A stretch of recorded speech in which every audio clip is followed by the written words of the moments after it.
Jason Tatum nagpaliwanag sa naging kontrobersyal na panalong step sa All-Star MVP. At Draymond Green sumobra ang kumpiyansang sila ang mananalo ng kampyonato ngayong season. So para nga sa una nga natin balita, kahapon nga ay naganap na ang pinakang inaabangan ng mga fans ang All-Star Game, na kung saan alam na nga ng mga fans na ang hinihirang na All-Star MVP sa game na ito ay ang two-time MVP na si Stephen Curry.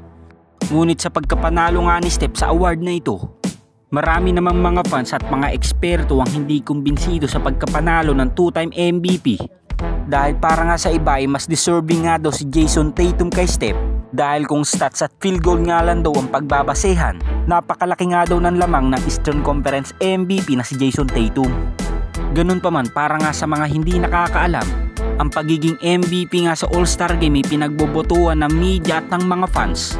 At sa naging All-Star Game nga sa San Francisco, 14 nga naging hurado sa pagpili ng MVP, at ang 12 judges nga ay nakuha kaagad ng two-time MVP na si Stephen Curry, habang tag-isang boto lang naman kay Jason Tatum at SGA. So sa mga hurado pa nga lang ay malinaw na kaagad na si Steph ang nanalo ng All-Star MVP.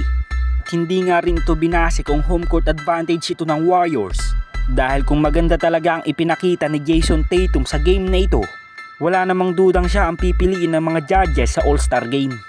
Inamin na rin naman ni Jason Tatum sa kanyang post-game interview, nakakaiba nga daw ang impact ni Steph sa loob ng court. At isa nga din daw si Steph sa pinakang greatest player ever na kanyang nakasama at nakalaban sa loob ng court.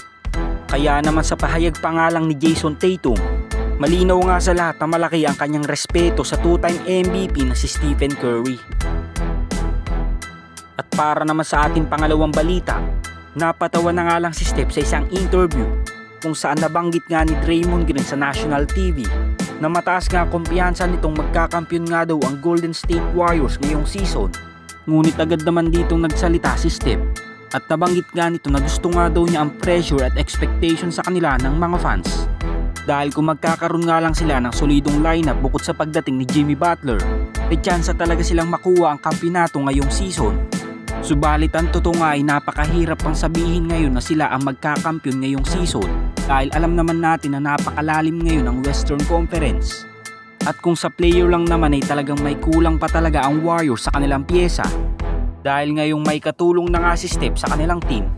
Ang number 1 nga na pinakang problema nila sa ngayon ay sentro, dahil kung sakali man na makapasok sila sa playoffs at makatapat ka nila ang mga teams na katulad ng Dallas Mavericks na may Anthony Davis, Denver Nuggets na may Nikola Jokic, at Sacramento Kings na may Domantas Sabonis, siguradong kakainin nga lang sila sa pinta, dahil alam naman natin na matagal nang na-e-expose ang small ball lineup ni Steve Kerr.